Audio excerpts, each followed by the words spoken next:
Hello everyone, welcome back to Prisha embroidery. Perfect embroidery ಬರಬೇಕು ಅಂದರೆ frame ಮತ್ತು ಸ್ಟ್ಯಾಂಡ್ ಸರಿಯಾಗಿ ಯೂಸ್ ಮಾಡೋದು ತುಂಬ ಇಂಪಾರ್ಟೆಂಟ್. ಅದು ಹೇಗೆ ಅಂತ ಇವತ್ತಿನ ವಿಡಿಯೋದಲ್ಲಿ ನೋಡೋಣ. ಇದಕ್ಕೂ ಮುಂಚೆ ನಾನು ಎಂಬ್ರಾಯ್ಡರಿ ಮೆಟೀರಿಯಲ್ಸ್ ಬಗ್ಗೆ ಸಿಂಪಲ್ಲಾಗಿ ತಿಳಿಸ್ಕೊಟ್ಟಿದ್ದೆ. ನೀವು ಆ ವಿಡಿಯೋನ ಇನ್ನೂ ನೋಡಿಲ್ಲ ಅಂದರೆ ಡಿಸ್ಕ್ರಿಪ್ಷನಲ್ಲಿ ಲಿಂಕ್ ಕೊಟ್ಟಿರ್ತೀನಿ, ಈಗಲೇ ಹೋಗಿ ನೋಡಿ. ನಾನಿಲ್ಲಿ ಮೊದಲಿಗೆ ರೌಂಡ್ ಶೇಪ್ ಸ್ಟ್ಯಾಂಡ್ನ ತೋರಿಸ್ತಾ ಇದ್ದೀನಿ. ಇದು 17ನೇ ಇಂಚಿಂದು ಮತ್ತು ಇದಕ್ಕೆ ಫ್ರೇಮ್ ಇದೆ. ಇದು 18ನೇ ಇಂಚಿಂದು. ಇದು ಕರೆಕ್ಟಾಗಿ ಫಿಟ್ ಆಗುತ್ತೆ ಮತ್ತು ಇದನ್ನು ದೊಡ್ಡ ಅಥವಾ ಚಿಕ್ಕ ಮಾಡ್ಕೋಬೋದು. ನೋಡಿ, ಇಲ್ಲಿ ಈ ಥರ ಅಡ್ಜಸ್ಟಬಲ್ಗೆ ಕೊಟ್ಟಿರ್ತಾರೆ. ಈ ಥರ ಲೂಸ್ ಮಾಡಿಕೊಂಡು ನೀವು ಇನ್ನೂ ಫ್ರೇಮ್ನ ದೊಡ್ಡ ಮಾಡ್ಕೋಬೋದು ಅಥವಾ ಚಿಕ್ಕ ಮಾಡ್ಕೋಬೋದು. ಇದು 15ರಿಂದ 20 ಇಂಚ್ವರೆಗೂ ಅಡ್ಜಸ್ಟೇಬಲ್ ಇದೆ. ಇದನ್ನ ನಾವೇ ಮಾಡಿಸ್ಕೊಂಡಿದ್ದು. ಈ ಥರ ಆನ್ಲೈನಲ್ಲೂ ಕೂಡ ಸಿಗುತ್ತೆ ಅಥವಾ ಶಾಪಲ್ಲೂ ಕೂಡ ಪರ್ಚೇಸ್ ಮಾಡ್ಬೋದು. ನಿಮಗೂ ಒಳ್ಳೆ ಕ್ವಾಲಿಟಿ ಸ್ಟ್ಯಾಂಡ್ ಬೇಕು ಅಂದರೆ ನೀವು ಕೂಡ ಮಾಡಿಸ್ಕೋಬೋದು. ನೋಡಿ, ನಾನು ಮೆಜರ್ಮೆಂಟ್ ತೋರಿಸ್ತೀನಿ. ಇದರ ಅಗಲ 17 ಇದೆ. ಯಾವಾಗಲೂ ಫ್ರೇಮಿಗಿಂತ ಸ್ಟ್ಯಾಂಡಿನ ಅಗಲ 1/2 1 ಇಂಚ್ವರೆಗೂ ಕಡಿಮೆ ಇರಬೇಕು. ಅಡ್ಜಸ್ಟೇಬಲ್ ಸ್ಟ್ಯಾಂಡ್ ಬೇಕಾಗಿರೋದ್ರಿಂದ ನೀವು 15ರಿಂದ 20 ಇಂಚ್ವರೆಗೂ ಅಡ್ಜಸ್ಟೇಬಲ್ ಆಗೋ ಹಾಗೆ ನೀವು ಮಾಡಿಸ್ಕೋಬೇಕು. ನೋಡಿ, ನಾನು ಇದ್ರ ಸುತ್ತ ಅಳತೆ ತೋರಿಸ್ತೀನಿ. 54 ಇದೆ. ನೋಡಿ, ನೆಕ್ಸ್ಟು ಲೆಗ್ಗಿನ ಮೆಜರ್ಮೆಂಟ್ ತೋರಿಸ್ತೀನಿ. ನೀವು ಲೆಗ್ಗಿನ ಮೆಜರ್ಮೆಂಟ್ನ ನಿಮ್ಮ ಹೈಟಿಗೆ ತಕ್ಕಂತೆ ನೀವು ಮಾಡಿಸ್ಕೋಬೇಕು. ಇದು 15 ಇಂಚಿದೆ. ಸ್ಟ್ಯಾಂಡಿನ ಹೈಟು ಕರೆಕ್ಟಾಗಿಲ್ಲ ಅಂತಂದರೆ ಕಂಫರ್ಟೇಬಲ್ ಇರೋದಿಲ್ಲ. ಅದರಿಂದ ಬ್ಯಾಕ್ ಪೇನ್ ಜಾಸ್ತಿ ಆಗೋ ಚಾನ್ಸಸ್ ಇರುತ್ತೆ. ನೋಡಿ, ಫ್ರೇಮಿಗೂ ಸ್ಟ್ಯಾಂಡಿಗೂ ನಾನು 1 ಇಂಚು ಡಿಫ್ರೆನ್ಸ್ ಇಟ್ಟಿರೋದ್ರಿಂದ ಈಸಿಯಾಗಿ ತೆಗಿಯೋದು ಹಾಕೋದು ಮಾಡ್ಬೋದು. ಅಥವಾ ನಿಮಗೆ ಟೈಟಾಗಿ ಇರಬೇಕು ಅಂತ ಅಂದರೆ ಫ್ರೇಮಿಗೂ ಸ್ಟ್ಯಾಂಡಿಗೂ ನೀವು 1/2 ಇಂಚು ಡಿಫ್ರೆನ್ಸ್ನ ಇಟ್ಕೋಬೋದು. ನೋಡಿ, ನೆಕ್ಸ್ಟು ಫ್ರೇಮಿಗೆ ಟೇಪ್ನ ಸುತ್ತೋದು ಹೇಗೆ ಅಂತ ತೋರಿಸ್ಕೊಡ್ತೀನಿ. ನೋಡಿ, ನಾನಿಲ್ಲಿ ಆಲ್ರೆಡಿ ಫ್ರೇಮ್ನ ಅಪ್ಪರ್ ಪಾರ್ಟಿಗೆ ಟೇಪ್ನ ಸುತ್ಕೊಂಡಿದ್ದೀನಿ. ಈಗ ಲೋವರ್ ಪಾರ್ಟಿಗೆ ಸುತ್ತಿ ತೋರಿಸ್ತೀನಿ ಹೇಗೆ ಸುತ್ಕೊಳ್ಳೋದು ಅಂತ. ಮೊದಲಿಗೆ ನಾನಿಲ್ಲಿ ಈ ಥರ ಟೇಪ್ನ ತೊಗೊಂಡಿದ್ದೀನಿ. ನಿಮ್ಮ ಹತ್ರ ಈ ಥರ ಟೇಪ್ ಅವೈಲೇಬಲ್ ಇದ್ದರೆ ನೀವು ಅದನ್ನೇ ಯೂಸ್ ಮಾಡ್ಬೋದು. ಅಥವಾ 2 ಇಂಚು ಕ್ಲಾತ್ನ ಕಟ್ ಮಾಡಿಕೊಂಡು ಅದನ್ನು ಕೂಡ ಸುತ್ಕೋಬೋದು. ಅದನ್ನು ಸುತ್ಕೊಂಡು ಕೊನೆಗೆ ಸ್ಟಿಚ್ ಹಾಕಿ ಟೈಟ್ ಮಾಡಬೇಕು. ಟೇಪ್ನ ಆದರೆ ಹಾಗೆ ಸುತ್ಕೊಂಡ್ರೆ ಅದಲ್ಲೇ ಅಂಟ್ಕೊಳ್ಳುತ್ತೆ. ನೋಡಿ, ಈ ಥರ ಫ್ರೇಮಲ್ಲಿ ಚಿಕ್ಕ ಚಿಕ್ಕ ಡ್ಯಾಮೇಜ್ಗಳಿರುತ್ತೆ, ಅದ್ರ ಸಿಬ್ರುಗಳೆಲ್ಲ ಇರುತ್ತೆ. ನಾವು ಈ ಥರ ಟೇಪ್ನ ಸುತ್ಕೊಳ್ಳೋದ್ರಿಂದ ನಾವು ಎಂಬ್ರಾಯ್ಡರಿ ಮಾಡೋ ಕ್ಲಾತು ಡ್ಯಾಮೇಜ್ ಆಗಲ್ಲ. ನೋಡಿ, ಮೊದಲಿಗೆ ಟೇಪ್ನ ತಗೊಂಡು ಮೊದಲಿಗೆ ಒಂದು ಫುಲ್ ರೌಂಡ್ ಹಾಕ್ಕೋಬೇಕು. ಅದಾದಮೇಲೆ ಟೇಪ್ನ ಕ್ರಾಸ್ ಟೈಪಲ್ಲಿ ಸುತ್ಕೊಳ್ತಾ ಹೋಗಬೇಕು. ಮೇಲ್ಗಡೆ ಅದು ಕಾಣಿಸುತ್ತೆ, ಅರ್ಧ ಸುತ್ತಿರೋದು, ಇನ್ನು ಅರ್ಧ ಪ್ಲೇನಾಗಿ ಕಾಣಿಸ್ತಿರುತ್ತೆ. ಆ ಅರ್ಧಕ್ಕೆ ನೀವು ಕರೆಕ್ಟಾಗಿ ಮೇಲ್ಗಡೆ ಟೇಪ್ನ ಸುತ್ತಾ ಹೋಗಬೇಕು. ಫ್ರೇಮಲ್ಲಿ 2 ಟೈಪು, ಒಂದು ಪ್ಲಾಸ್ಟಿಕ್, ಇನ್ನೊಂದು ವುಡನ್. ನೀವೇನಾದರೂ ಪ್ಲಾಸ್ಟಿಕ್ ಫ್ರೇಮ್ ತೊಗೊಂಡಿದ್ರೆ ಟೇಪ್ನ ಸುತ್ತೋ ಅವಶ್ಯಕತೆ ಇಲ್ಲ.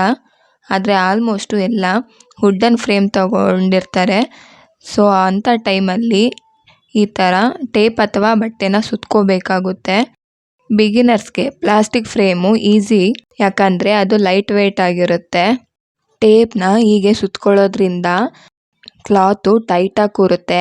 ಅದರಿಂದ ಸ್ಟಿಚ್ಚು ನೀಟಾಗುತ್ತೆ. ಸೊ ಡಿಸೈನು ಕ್ಲಿಯರಾಗಿ ಬರುತ್ತೆ, ಕ್ಲಾತು ಮೂವ್ ಆಗಲ್ಲ. ಫ್ರೇಮ್ ಇಲ್ಲದೆ ಸ್ಟಿಚಿಂಗ್ ಮಾಡಿದರೆ ಡಿಸೈನು ಡಿಸಾಸ್ಟರ್ ಆಗಿಬಿಡುತ್ತೆ. ಫ್ರೇಮಿಗೆ ಟೇಪ್ನ ಸುತ್ತುವಾಗ ಕರೆಕ್ಟಾಗಿ ಟೇಪು ಒಂದೇ ಸಮವಾಗಿ ಬರೋ ಹಾಗೆ ನಾವು ಟೇಪ್ನ ಸುತ್ತಬೇಕು.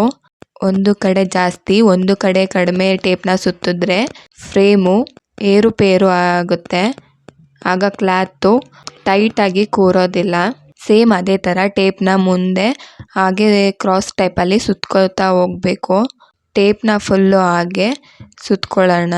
ನೀವು ಕ್ಲಾತ್ನ ತೊಗೊಂಡಿದ್ರು ಕೂಡ ಸೇಮ್ ಹೀಗೇ ಸುತ್ಕೋಬೇಕು. ನಾವು ಸುತ್ತುವಾಗ ಫ್ರೇಮಲ್ಲಿ ಎಲ್ಲೂ ಕೂಡ ಗ್ಯಾಪ್ ಇರೋ ಹಾಗೆ ಬಿಡ್ದಲೆ ನಾವು ಟೇಪ್ನ ಬಿಗಿಯಾಗಿ ಸುತ್ತಬೇಕಾಗುತ್ತೆ. ಅದರಿಂದ ಫ್ರೇಮ್ ಏನಾದರೂ ಗ್ಯಾಪ್ ಇಟ್ಕೊಂಡಿದ್ರೆ ಅದು ನಾವು ಟೈಟಾಗಿ ಸುತ್ತಿದಾಗ ಗ್ಯಾಪು ಕ್ಲಿಯರಾಗಿ ಕ್ಲೋಸ್ ಆಗುತ್ತೆ. ನೋಡಿ ನಾನು ಫ್ರೇಮ್ನ ಹೀಗೆ ಫುಲ್ಲು ಟೇಪಿಂದ ಸುತ್ತಿದ್ದೀನಿ. ಸುತ್ತಿದ ಮೇಲೆ ಹೀಗೆ ಇರುತ್ತೆ. ಈಗ ಸುತ್ತೋದ್ರಿಂದ ಬಟ್ಟೆ ತುಂಬಾ ಟೈಟಾಗಿ ಕೂರುತ್ತೆ ಮತ್ತು ಎಲ್ಲೂ ಡ್ಯಾಮೇಜ್ ಆಗೋದಿಲ್ಲ. ಬಟ್ಟೆ ಡ್ಯಾಮೇಜ್ ಆದಾಗ ಅದನ್ನು ಹೇಗೆ ಸರಿ ಮಾಡಬೇಕು ಅನ್ನೋದನ್ನ ನಾನು ಮುಂದಿನ ವಿಡಿಯೋದಲ್ಲಿ ತೋರಿಸ್ತೀನಿ. ಈಗ ನೆಕ್ಸ್ಟು ಫ್ರೇಮಿಗೆ ಕ್ಲಾತ್ನ ಫಿಕ್ಸ್ ಮಾಡೋದು ತೋರಿಸ್ತೀನಿ. ಮೊದಲು ಅಪ್ಪರ್ ಪಾರ್ಟ್ನ ಸೈಡಿಗೆ ಇಟ್ಕೊಂಡು ಲೋವರ್ ಪಾರ್ಟ್ ಮೇಲೆ ಕ್ಲಾತ್ನ ಕರೆಕ್ಟಾಗಿ ಹಾಕ್ಕೋಬೇಕು. ಯಾವುದೇ ಸುಕ್ಕು ಇಲ್ಲದ ಹಾಗೆ ಕ್ಲೀನಾಗಿ ಇಟ್ಕೋಬೇಕು. ನೀವು ಎಂಬ್ರಾಯ್ಡರಿ ಮಾಡೋ ಕ್ಲಾತ್ನ ಮೊದಲಿಗೆ ಐರನ್ ಮಾಡಿಕೊಂಡು ನಂತರ ಹಾಕ್ಕೊಂಡ್ರೆ ಯಾವುದೇ ಸುಕ್ಕು ಬಟ್ಟೆಲಿ ಇರೋದಿಲ್ಲ. ಅದರಿಂದ ಎಂಬ್ರಾಯ್ಡ್ರಿ ಕ್ಲೀನಾಗಿ ಬರುತ್ತೆ. ಫ್ರೇಮಿನ ಅಪ್ಪರ್ ಪಾರ್ಟ್ನ ಸ್ವಲ್ಪ ಲೂಸ್ ಮಾಡಿಕೊಂಡು ಕ್ಲಾತ್ನ ಕರೆಕ್ಟಾಗಿ ಮಾಡ್ಕೋಬೇಕು. ಆಮೇಲೆ ನಿಧಾನವಾಗಿ ಟೈಟ್ ಮಾಡಿಕೊಂಡು ಕ್ಲೀನಾಗಿ ಇಟ್ಕೋಬೇಕು. ನೋಡಿ ಈ ಥರ ಫುಲ್ಲು ಟೈಟ್ ಮಾಡ್ಕೋಬೇಕು. ನೆಕ್ಸ್ಟು ಸೈಡಲ್ಲಿ ಕೊಟ್ಟಿರೋ ಬೋಲ್ಟ್ನ ಟೈಟ್ ಮಾಡ್ಕೋಬೇಕು. ಅದರಿಂದ ಫ್ರೇಮು ಟೈಟ್ ಆಗುತ್ತೆ. ಆಗ ಕ್ಲಾತ್ನ ಟೈಟ್ ಮಾಡೋಕ್ಕೆ ಈಸಿ ಆಗುತ್ತೆ. ನೆಕ್ಸ್ಟು ಕ್ಲಾತ್ ಲೂಸ್ ಇದೆಯಾ ಅಂತ ನೋಡಬೇಕು. ಲೂಸ್ ಇರುತ್ತೆ ಅದನ್ನ ನಿಧಾನವಾಗಿ ಕ್ಲಾತ್ನ ಎಳಿತಾ ಟೈಟ್ ಮಾಡ್ತಾ ಹೋಗಬೇಕು. ಒಂದು ಕಡೆಯಿಂದ ಬಟ್ಟೆನ ಎಳೆಯೋದಲ್ಲ, ಸುತ್ತ ಸ್ವಲ್ಪ ಸ್ವಲ್ಪ ಎಳಿಬೇಕು. ನಾವು ಎಂಬ್ರಾಯ್ಡರಿ ಮಾಡಲಿಕ್ಕೆ ಅಂತ ಮಾಡಿರೋ ಮಾರ್ಕು ಕರೆಕ್ಟಾಗಿ ಬರೋ ಹಾಗೆ ನಾವು ಫಿಕ್ಸ್ ಮಾಡ್ಕೋಬೇಕು. ನಾನಿಲ್ಲಿ ಜಸ್ಟ್ ತೋರಿಸ್ತಾ ಇದ್ದೀನಿ ಅಷ್ಟೇ, ನಾನೇನು ಮಾರ್ಕಿಂಗ್ ಮಾಡ್ಕೊಂಡಿಲ್ಲ. ನೋಡಿ ಹೀಗೆ ಫುಲ್ಲು ರೌಂಡ್ ಶೇಪಲ್ಲಿ ಟೈಟ್ ಮಾಡ್ತಾ ಚೆಕ್ ಮಾಡಬೇಕು. ಕ್ಲಾತ್ ಇನ್ನೂ ಲೂಸ್ ಇದ್ದರೆ ಸ್ವಲ್ಪ ಸ್ವಲ್ಪನೇ ಕರೆಕ್ಟಾಗಿ ಟೈಟ್ ಮಾಡ್ಕೋಬೇಕು. ಅದು ಒಂದೇ ಸಲ ಟೈಟ್ ಬರೋದಿಲ್ಲ. ನಾವು ಸ್ವಲ್ಪ ಸ್ವಲ್ಪನೇ ಟೈಟ್ ಮಾಡ್ತಾ ಕ್ಲಾತ್ನ ಮೊದಲು ಕರೆಕ್ಟಾಗಿ ಫಿಕ್ಸ್ ಮಾಡ್ಕೋಬೇಕು. ಕ್ಲಾತು ಕರೆಕ್ಟಾಗಿ ಫಿಕ್ಸ್ ಆಗಿದೆ ಅಂತ ಆದಮೇಲೆ ನಾವು ಎಂಬ್ರಾಯ್ಡರಿ ಹಾಕೋಕ್ಕೆ ಸ್ಟಾರ್ಟ್ ಮಾಡಬೇಕು. ಕ್ಲಾತ್ನ ತುಂಬ ಟೈಟ್ ಕೂಡ ಮಾಡೋಕ್ಕೆ ಹೋಗಬಾರ್ದು, ಅದರಿಂದ ಕ್ಲಾತು ಡ್ಯಾಮೇಜ್ ಆಗುತ್ತೆ. ನೋಡಿ ನಾವು ಫಿಕ್ಸ್ ಮಾಡಿರೋ ಕ್ಲಾತು ಈ ಥರ ಬೌನ್ಸ್ ಆಗಬೇಕು, ಆಗ ಅದು ಕರೆಕ್ಟಾಗಿ ಫಿಕ್ಸ್ ಆಗಿದೆ ಅಂತ.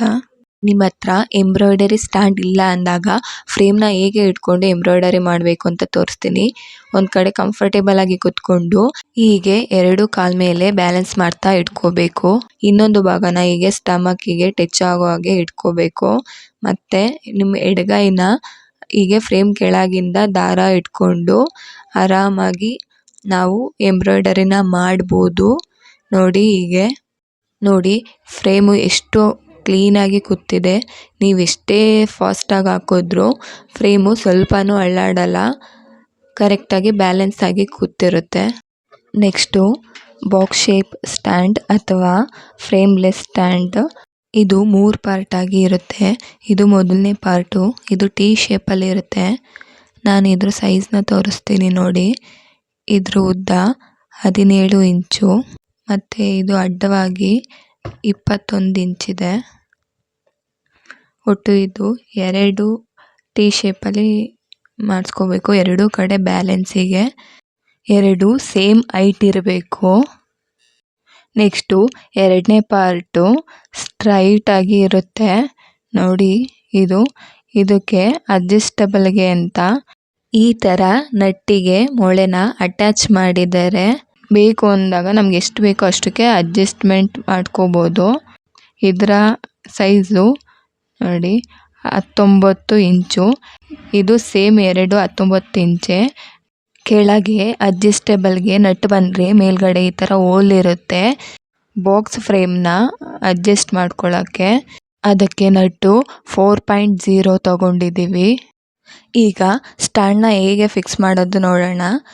ಕೆಳಗಡೆ T ಶೇಪ್ನ ಇಟ್ಕೊಂಡು ಅದ್ರ ಎರಡನೇ ಭಾಗನ ಹೀಗೆ ಅಡ್ಜಸ್ಟ್ಮೆಂಟ್ಗೆ ಅಂತ ಕೊಟ್ಟಿರೋ ನಟ್ಟು ಒಳಗೆ ಬರೋ ಹಾಗೆ ಹಾಕೋಬೇಕು.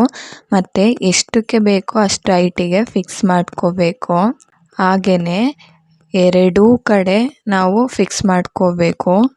ಈ ಸ್ಟ್ಯಾಂಡ್ನ ಮೇನ್ ಯೂಸ್ ಏನಪ್ಪ ಅಂದರೆ ನಾವು ಕೆಳಗೂ ಕೂತ್ಕೊಂಡು ಹಾಕ್ಬೋದು ಅಥವಾ ಸೋಫಾ ಚೇರು ಯಾವುದ್ರ ಮೇಲಾದರೂ ಕೂತ್ಕೊಂಡು ಕೂಡ ಹಾಕ್ಬೋದು. ನಾನಿಲ್ಲಿ ಸ್ಟ್ಯಾಂಡ್ನ ಚೇರ್ ಅಥವಾ ಸೋಫಾ ಮೇಲೆ ಕೂತ್ಕೊಳ್ಳೋ ಹೈಟಿಗೆ ಫಿಕ್ಸ್ ಮಾಡ್ಕೋತಾ ಇದ್ದೀನಿ. ನೋಡಿ ನಾನಿಲ್ಲಿ ಫ್ರೇಮ್ನ ಅಳತೆ ತೋರಿಸ್ತೀನಿ. ಫ್ರೇಮು ಬಾಕ್ಸ್ ಶೇಪಲ್ಲಿದೆ. ಇದ್ರ ಒಟ್ಟು ಲೆಂತು ಉದ್ದ 22, ಹೋಲು ಮಧ್ಯಕ್ಕಿದೆ, ಅಂದರೆ 11 ಇಂಚಿಗೆ ಹೋಲ್ ಬರಬೇಕು.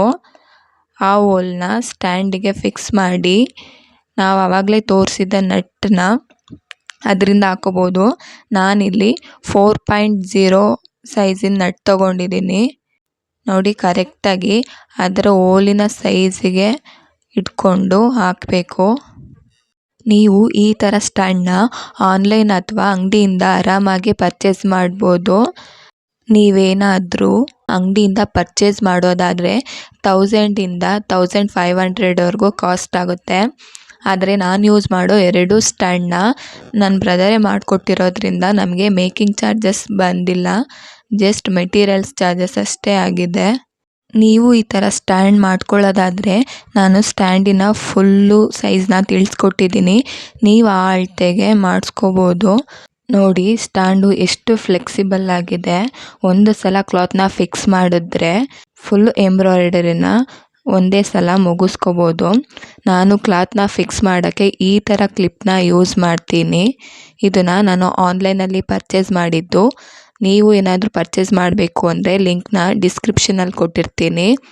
ಈಗ ಕ್ಲಾತ್ನ ಫಿಕ್ಸ್ ಮಾಡೋದು ಹೇಗೆ ಅಂತ ತೋರಿಸ್ತೀನಿ.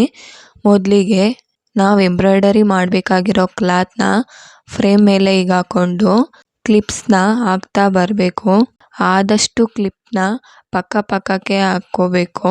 ನೋಡಿ, ಹೀಗೆ ಒಂದು ಕಡೆಯಿಂದ ಕ್ಲಿಪ್ನ ಹಾಕ್ತಾ ಬರಬೇಕು. ಈ ಥರ ಕ್ಲಾತ್ನ ಯಾವಾಗಲೂ ಕರೆಕ್ಟಾಗಿ ಟೈಟಾಗಿ ಫಿಕ್ಸ್ ಮಾಡ್ಕೋಬೇಕು. ಲೂಸ್ ಆದರೆ ಡಿಸೈನು ಸ್ಪಾಯ್ಲ್ ಆಗುತ್ತೆ. ಈ ಥರ ಕುತ್ಕೊಂಡು ಹ್ಯಾಂಡ್ ಫ್ರೀ ವರ್ಕ್ ಮಾಡ್ಬೋದು. ಈ ಥರ ಸ್ಟ್ಯಾಂಡ್ನ ಯೂಸ್ ಮಾಡೋದ್ರಿಂದ ಲಾಂಗ್ ಟೈಮ್ ಸ್ಟಿಚಿಂಗ್ ಈಸಿ ಆಗುತ್ತೆ, ನೆಕ್ ಪೇನು ಕಡಿಮೆ ಆಗುತ್ತೆ. ಎಕ್ಸ್ಪೆಷಲಿ ಆರಿ ವರ್ಕಿಗೆ ಈ ಥರ ಸ್ಟ್ಯಾಂಡು ತುಂಬಾ ಹೆಲ್ಪ್ಫುಲ್. ನೀವು ಅಡ್ಜಸ್ಟ್ ಮಾಡ್ಕೊಂಡಿರೋ ಸ್ಟ್ಯಾಂಡಿನ ಹೈಟು ಕರೆಕ್ಟಾಗಿಲ್ಲ ಅಂದರೆ ಯಾವಾಗ ಬೇಕಾದರೂ ಅಡ್ಜಸ್ಟ್ ಮಾಡ್ಕೋಬೋದು. ಆಗ ಕಂಫರ್ಟೇಬಲ್ ಪೊಸಿಷನ್ ಸಿಗುತ್ತೆ. ಕಂಫರ್ಟೇಬಲ್ ಅನ್ನಿಸ್ತಾ ಇಲ್ಲ ಅಂದರೆ ಸ್ಟ್ಯಾಂಡಿನ ಹೈಟು ಕರೆಕ್ಟಾಗಿಲ್ಲ ಅಂತ ಆವಾಗ ಕರೆಕ್ಟ್ ಮಾಡ್ಕೊಳ್ಳಿ. ನೋಡಿದ್ರಲ್ಲ, ಇವತ್ತು ನಾವು ಎಂಬ್ರಾಯ್ಡರಿ ಫ್ರೇಮ್ ಮತ್ತು ಸ್ಟ್ಯಾಂಡ್ ಬಗ್ಗೆ ಸಿಂಪಲ್ಲಾಗಿ ತಿಳ್ಕೊಂಡಿದ್ದೀವಿ. ನೆಕ್ಸ್ಟ್ ವಿಡಿಯೋದಲ್ಲಿ ಬೇಸಿಕ್ ಸ್ಟಿಚಸ್ ಮತ್ತು ಎಂಡ್ ಕೆ ನಾಟ್ ಬಗ್ಗೆ ತಿಳ್ಕೊಳ್ಳೋಣ. ಈ ವಿಡಿಯೋ ನಿಮಗೆ ಇಷ್ಟ ಆಗಿದ್ದರೆ ಲೈಕ್ ಮಾಡಿ, ಶೇರ್ ಮಾಡಿ. ಇನ್ನಷ್ಟು ಈ ಥರದ ವಿಡಿಯೋ ನೋಡೋದಕ್ಕೆ ಸಬ್ಸ್ಕ್ರೈಬ್ ಮಾಡಿ. ಕಮೆಂಟ್ ಮಾಡೋದನ್ನ ಮರಿಬೇಡಿ. Thank you for watching.